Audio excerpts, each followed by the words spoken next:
guests here. I've got Vistage Chair Karene Richards-Wise, also an entrepreneur on many levels. Also have Ross Hartmann, who's the founder of Kiingo AI and an AI expert helping businesses across the country to embed his AI brains into their business to help AI across the organization. We're going to get into the weeds here. Everyone's trying to figure out how to use AI, what's going on with it. Let's jump in.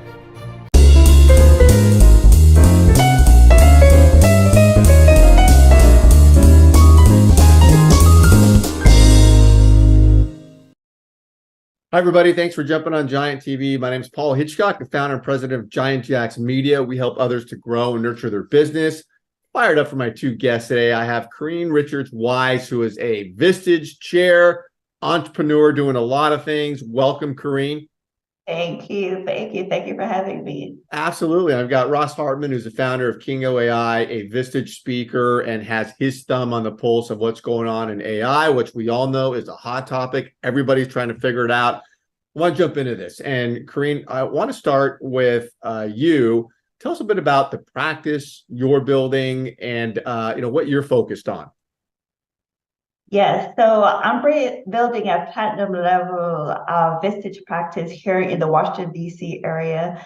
For the first time, I plan on hosting all meetings in D.C. itself, Nice. as opposed to being in the suburbs. I'm seeing there's a lot of appetite for CEOs that like to go to meetings in DC as opposed to heading all the way to Maryland and Virginia.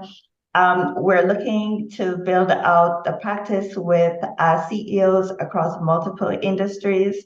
And so far, we're seeing a lot of folks on the Hill, a lot of physicians, a lot of government contractors, and that kind of a thing. But even within those areas, no one will be actual direct competitors. And so we're excited. We're seeing a lot of younger CEOs as well. So that part is super interesting. Yeah, and Karene, I know because you're going to get the group together, build it, where you're going to have this peer group where you're meeting monthly, highly collaborative, and then one-to-ones.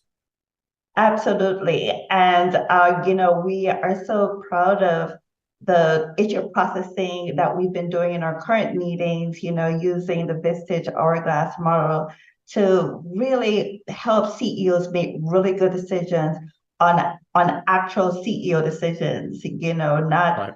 We're not talking about small decisions here that have low impact. We're talking about decisions that CEOs need to really be thinking about. So yeah, we're excited about that. Yeah, which is awesome. Because that issue processing exercise is great. I've learned a lot about it from you, and people bring real issues to the table. They've got to put the guard down, bring them to the table, and good or bad issues, and then it's highly collaborative. Everybody's helping each other out, which just seems insanely results driven to me.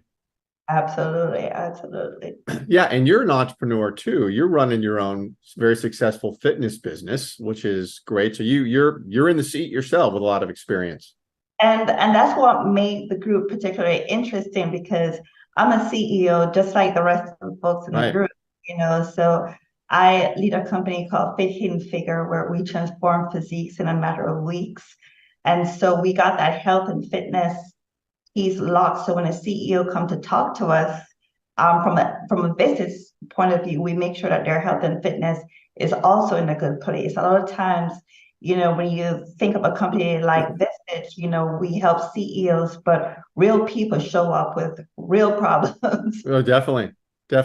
In multiple areas of their lives. So we're looking to help to grow the CEO. And you see the organization, the revenue will come at a level of growth of the CEO. So we're focused on growth in all aspects of their lives, because, revenue will come along with it.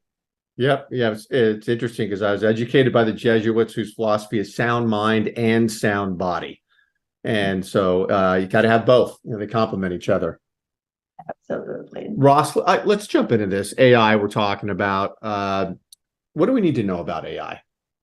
So the thing that I always tell people is that it can do far more than what you think. So it really does depend on the level of comfort you have with it, or the level that you've been exposed to it. So if you've just used ChatGPT or the free version, you might have seen that it can write poems or it can write songs, but it does so much more than that. And I think that is really the first thing you need to understand, is that it can be used as, let's say, a customer support bot, or it can be used for training bots.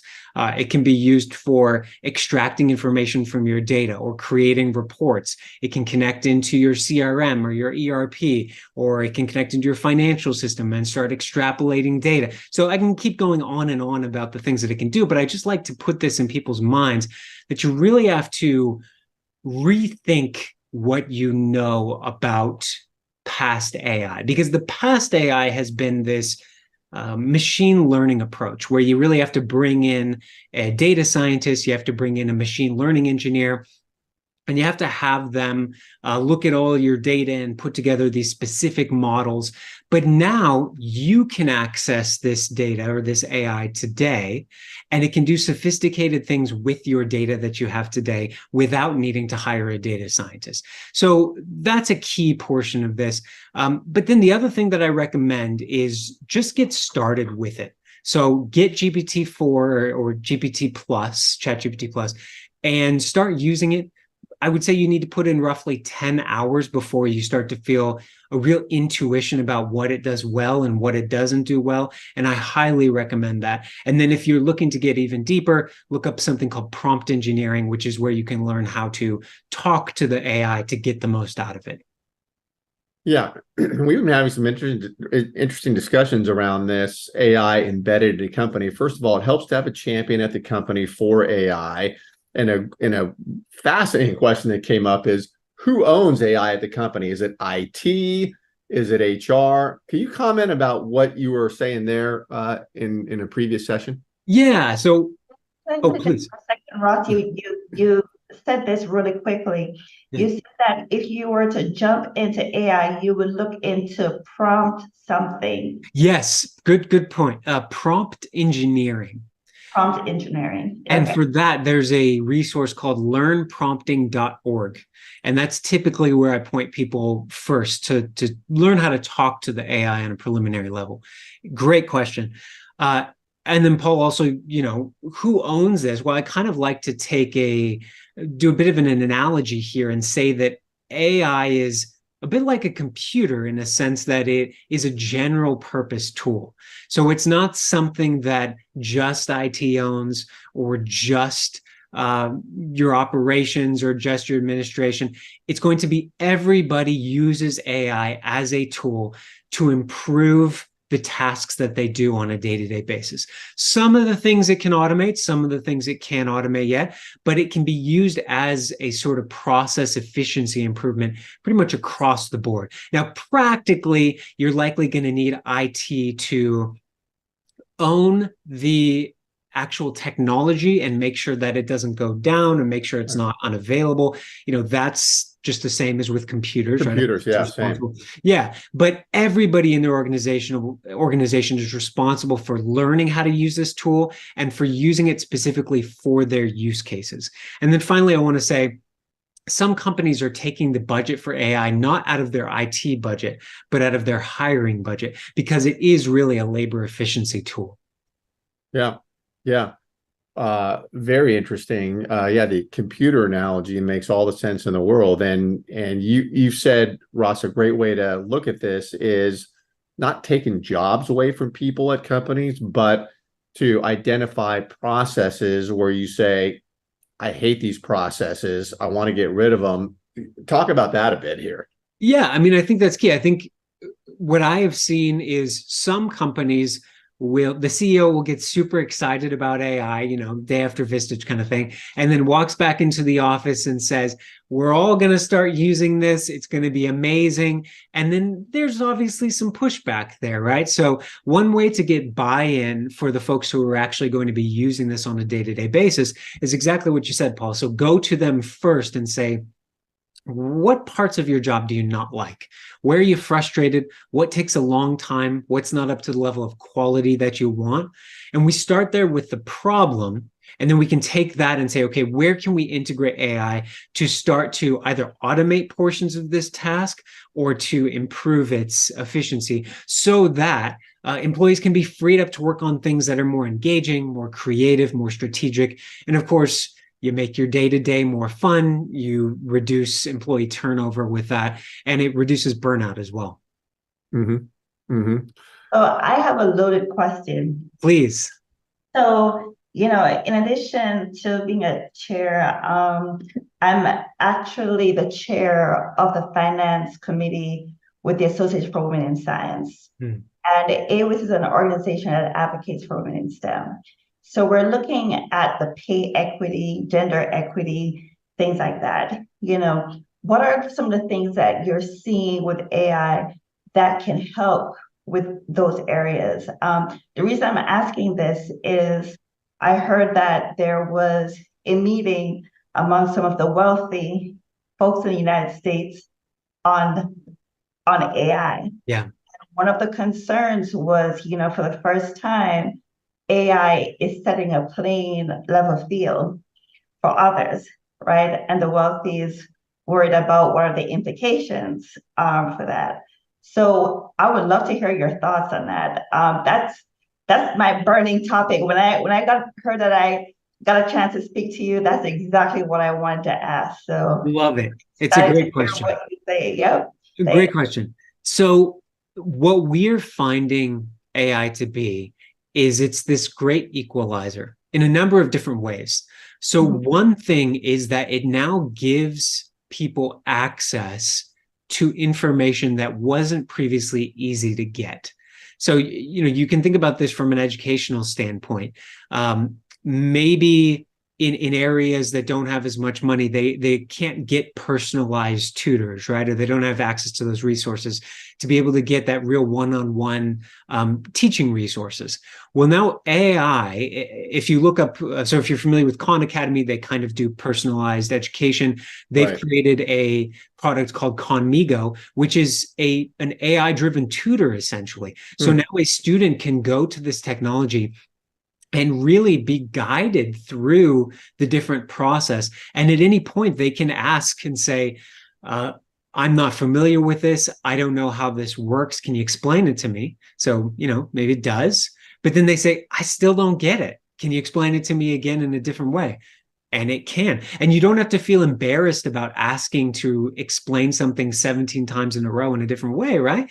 Like just talking to the AI. Now, additionally, you can have the AI refine or reframe the problem in a way where you find it most interesting. So, a student loves dinosaurs, but they hate math. And so they're like, why are we doing this? I hate math. We're never going to use this, never going to need to do this, right? Now the AI says, okay, well, let's reframe the problem in terms of dinosaur bones. And now it becomes far more engaging. So using education as an example there of giving access to resources and to data and to information that most folks who didn't have access to those resources couldn't previously get. So now you can.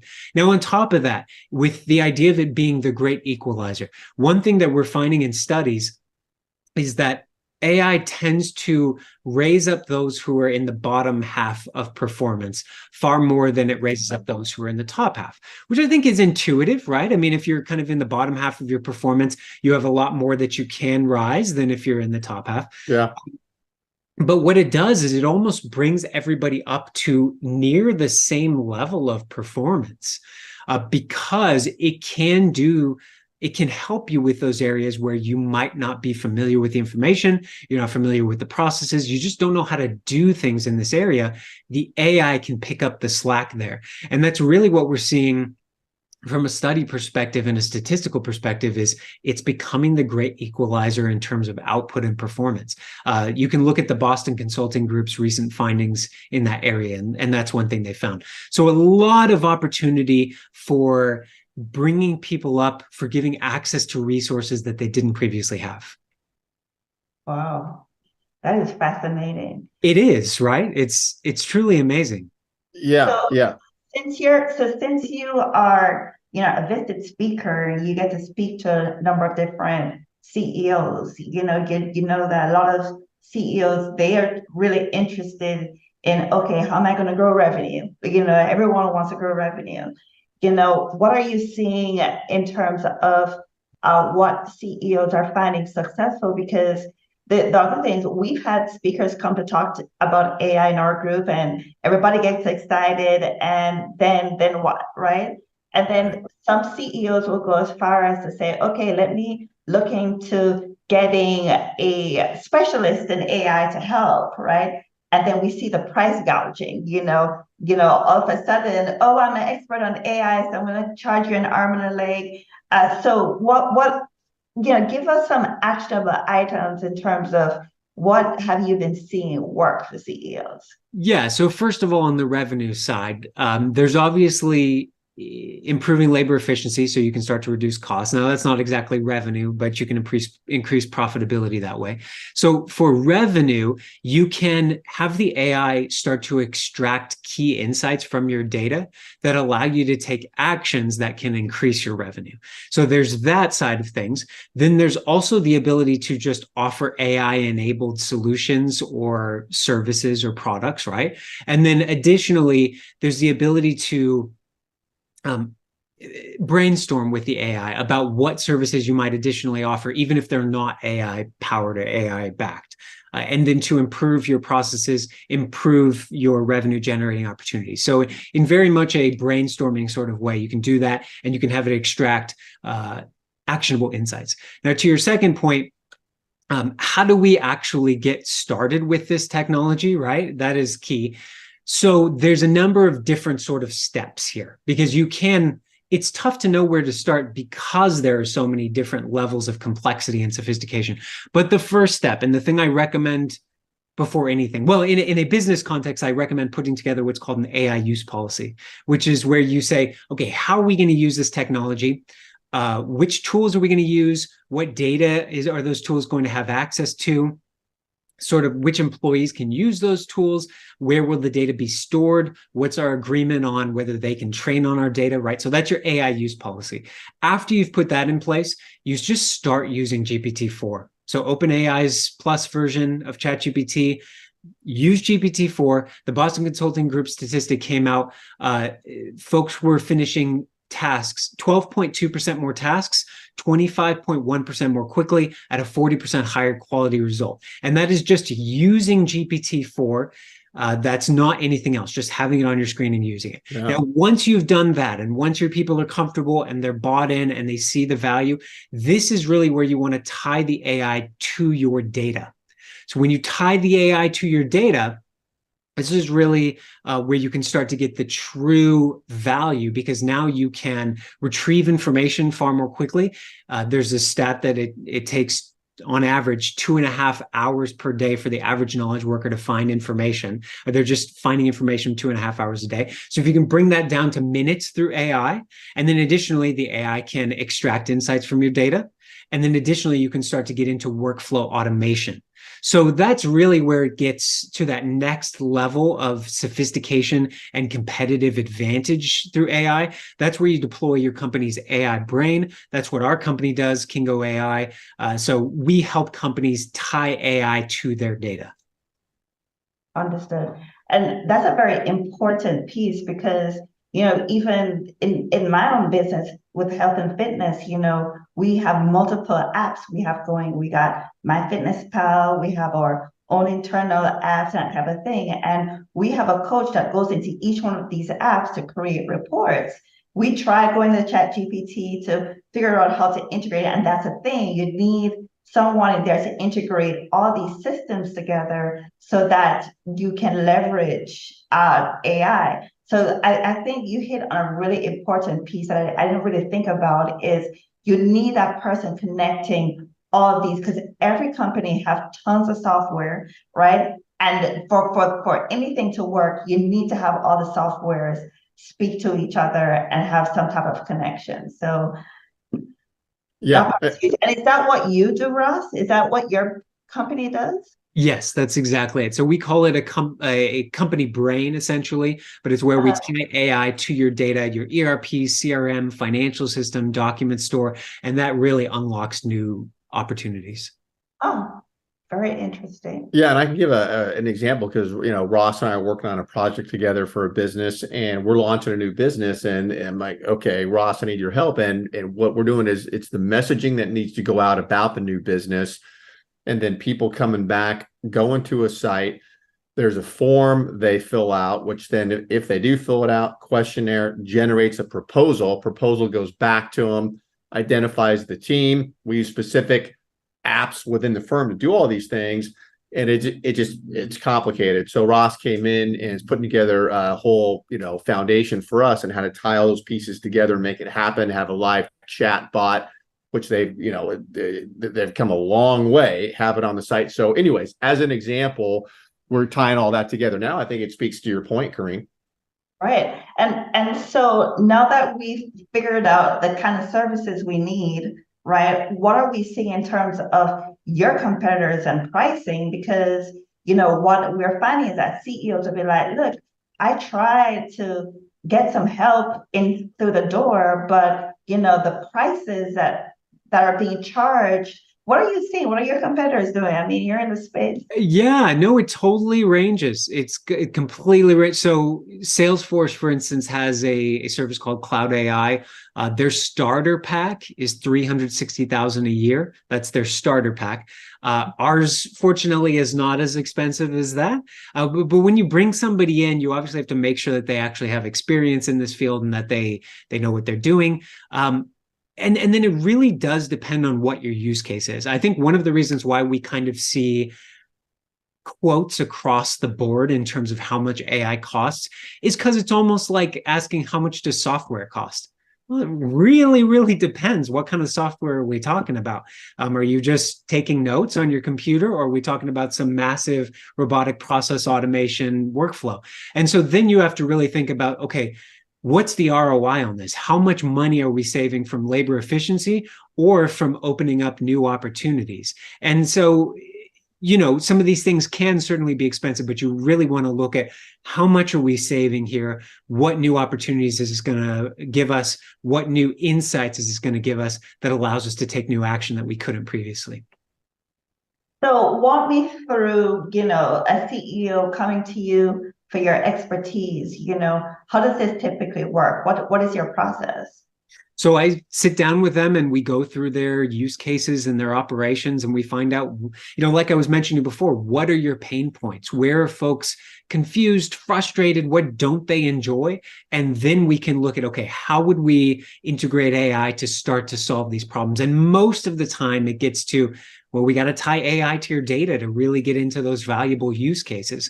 And so then we talk about how we can integrate and create an AI brain for them. So that's typically the process we go through. Got it. Fascinating. Yeah, and Ross, so who are the providers of AI? I mean, are there big companies that are doing this, and then a bunch of independent consultants? Is that how it's shaping up? It's everywhere and everyone. I guess not particularly surprising, but obviously, McKinsey and other consulting giant agencies are doing this. Although I've heard from a couple of folks that they're, you get different ranges of what you need based on that. And then there are folks who are kind of fly by night that are coming out of nowhere and just attaching to the hype cycle. So you really want to be careful about who you're talking to and what you're going through with them. But as far as who's doing this, it's pretty much all over. I just want to say, some people ask me, is this a temporary thing? Is this something that's going to go the way of Bitcoin or NFT? And, if you see how much money Google, Microsoft, Amazon, Apple are pouring into this, tens of billions of dollars, they're going to will this into existence. Yeah. Yeah, no, good point. Good point. Well, this is a great topic. I want to tell everybody that's listening, get connected to both these individuals. Their information is around this video, wherever you're watching, because we stream this everywhere. And Karene, if you wanted to learn more about her practice, what she's building there, connect with her, reach out. Same with Ross. And I want to thank both of you for being here, and really appreciate it. Thanks for having us. Thanks so much, Paul. Appreciate it. Okay.